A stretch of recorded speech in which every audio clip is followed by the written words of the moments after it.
នៅក្នុងទំនាក់ទំនងអន្តរជាតិឬក៏ភាសាការទូតគេតែងតែលើកឡើងថាគ្មានមិត្តគ្មានសត្រូវទេគឺមានតែផលប្រយោជន៍មួយគត់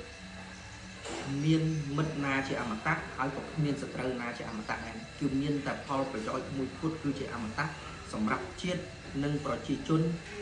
សម្រាប់បណ្ដាប្រទេសនានាលើពិភពលោកមិត្តអាចផ្លាស់ប្ដូរមិត្តអាចប្រែប្រួលប៉ុន្តែផលប្រយោជន៍រវាង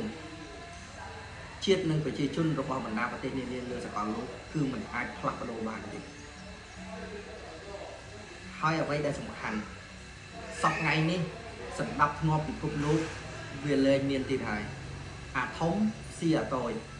គឺច្បាប់ធម្មជាតិដោយយើងធ្លាប់ដឹងហើយថា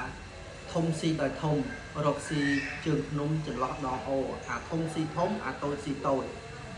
ដូច្នេះអ្នកដែលមានផលប្រយោជន៍ច្រើនជាងគេនៅលើបរិបទពិភពលោកដែលសម្ដាប់ធ្នាប់ពិភពលោករញ៉េរញ៉ៃហ្នឹងដោយសារអីអ្នកដែលមានផលប្រយោជន៍ច្រើនជាងគេគឺមានអាមេរិកចិនហើយនិងរុស្ស៊ីហើយបណ្ដាប្រទេសដែលរងគ្រោះគឺមានតែប្រទេសតូចតូចទេអត់បានត្រៀមលក្ខណៈត្រឹមត្រូវទេហើយគាត់អត់បានធ្វើអីមួយដែលសម្រាប់ជួយជាតិនិងប្រជាជនបានទាន់ពេលវេលាទេនៅពេលដែលសម្ដាប់ធ្នាប់ពិភពលោកវារញ៉េរញ៉ៃអ្នកដែលរងគ្រោះនឹងហើយគឺប្រទេសបណ្ដាប្រទេសតូចតូចដែលបានត្រៀមទុកជាមុនទេដោយកម្ពុជាជាដើមឃើញទេថៃឈ្លានពានរញ៉េរញ៉ៃពេញហ្នឹងហើយយើងមានអីបានតការទូតបានស្អីហ្នឹងពីព្រោះយើងដឹងណាយើងខ្សោយកាលណាយើងខ្សោយអាប្រទេសធំធំក្បែរខាងរបស់យើងមានមហាអំណាចថៃមហាអំណាចវៀតណាមនៅក្នុងតំបន់ហ្នឹងយើងខ្លាចជាជនរងគ្រោះខ្លាចទៅជាចំណុចមួយសម្រាប់គេជន់ឈ្លីរបស់យើងដូច្នេះដើម្បីឲ្យប្រទេសរបស់យើងខ្លាំងយើងត្រូវធ្វើម៉េចយើងត្រូវរកផលប្រយោជន៍ហើយផលប្រយោជន៍យើងសួរថាតើកម្ពុជាយើងមានផលប្រយោជន៍សម្រាប់ប្រទេសណាខ្លះយើងចោទជាសំណួរនៅពេលដែលសម្រាប់ធ្នាប់ប្រញាប់រញ៉ៃតើរវាងកម្ពុជាហើយជាមួយនឹងថៃតើកម្ពុជាមានផលប្រយោជន៍សម្រាប់អាមេរិកប្រមាណកម្ពុជាមានផលប្រយោជន៍សម្រាប់ចិនប្រមាណកម្ពុជាមានផលប្រយោជន៍សម្រាប់រុស្ស៊ីប្រមាណហើយយើងចោទជាសំណួរវិញថាតើរវាងកម្ពុជាហើយនិងថៃថៃមានផលប្រយោជន៍ជាមួយអាមេរិកប្រមាណអាមេរិកមានផលប្រយោជន៍ជាមួយថៃប្រមាណចិនមានផលប្រយោជន៍ជាមួយថៃប្រមាណថៃមានផលប្រយោជន៍ជាមួយនឹងចិនប្រមាណហើយរវាងកម្ពុជាហើយជាមួយនឹងថៃណាដូច្នេះយើងត្រូវដាក់លើកតុថាតើយើងគួរតែតម្កល់ផលប្រយោជន៍របៀបម៉េចសម្រាប់ទៅថ្ងៃអនាគតពីព្រោះប្រទេសលើពិភពលោកយើងដឹងស្រាប់ហើយកាល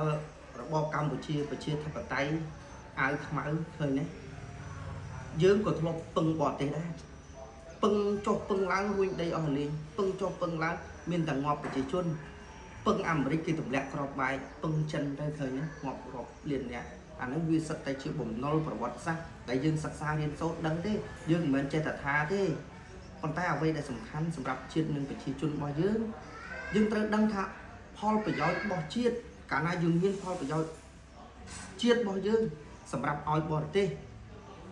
ហើយបរទេសប្រកាសជាជួយយើងហើយប៉ុន្តែសំខាន់តើយើងហ្នឹង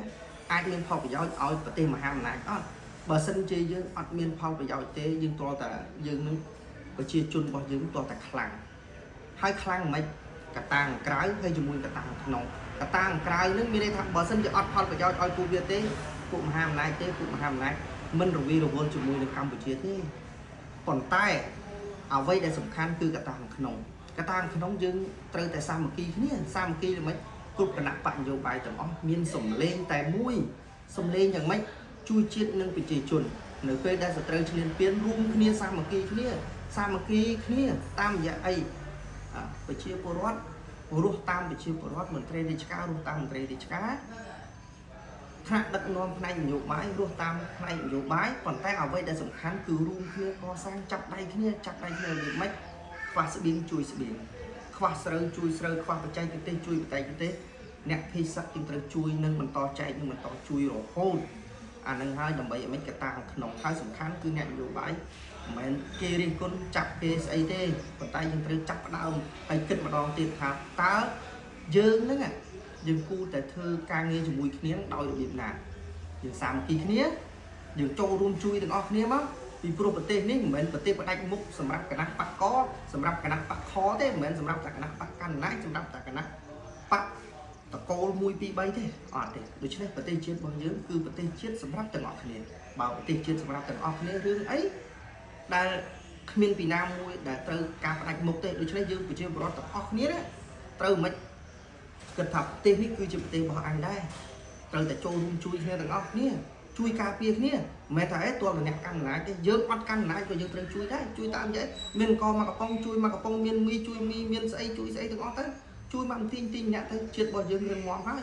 យើងគិតថាគេកាន់អំណាចគេបានប្រមូលពួនប្រមូលស្អីទាំងអស់ដើម្បីដឹកនាំជាតិនិងប្រជាជនចុះយើងកុំគិតអញ្ចឹងពីព្រោះជាតិរបស់យើងទាំងអស់គ្នាដូច្នេះយើងចូលរួមជួយមកទីម្នាក់មក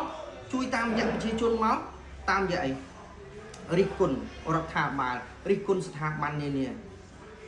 អាហ្នឹងហើយក៏ជួយជាតិដែររិះគន់តាមរយៈអីមន្ត្រីណាធ្វើខុសរាយការណ៍រិះគន់មកអាហ្នឹងក៏ជាការជួយដែរជួយជាតិដែរចុះបើសិនជាយើងគិតថាលុយយើងតិចលុយតិចជួយតាមតិចតាមលទ្ធភាពតាមសមត្ថភាពរបស់យើងដូច្នេះជាតិរបស់យើងរីកចម្រើនហើយនៅពេលដែលជាតិរបស់យើងរីកចម្រើនជាធ្លុងមួយហើយគឺមានផលប្រយោជន៍ដែរផលប្រយោជន៍សម្រាប់អ្នកណាសម្រាប់អ្នកនៅក្នុងអញ្ចឹងបានថាកត្តានៅក្នុងវាសំខាន់ណាស់សំខាន់មែនទែនកាលណាផលប្រយោជន៍នៅក្នុងនឹងវាបានទៅលើណាបានទៅលើជាតិនិងប្រជាជនចុះផលប្រយោជន៍ក្រៅកត្តាក្រៅនឹងសម្រាប់អីគឺផលប្រយោជន៍សម្រាប់មហាអំណាចផលប្រយោជន៍សម្រាប់មហាអំណាចនៅពេលដែលយើងមានផលប្រយោជន៍ហើយបរទេសគេមកជួយហើយមានតែផលប្រយោជន៍មួយគត់ដែលវាអមតៈដូច្នេះគ្មានមិត្តគ្មានសត្រូវទេមានតែផលប្រយោជន៍ទេដូច្នេះខ្ញុំសូមអរគុណ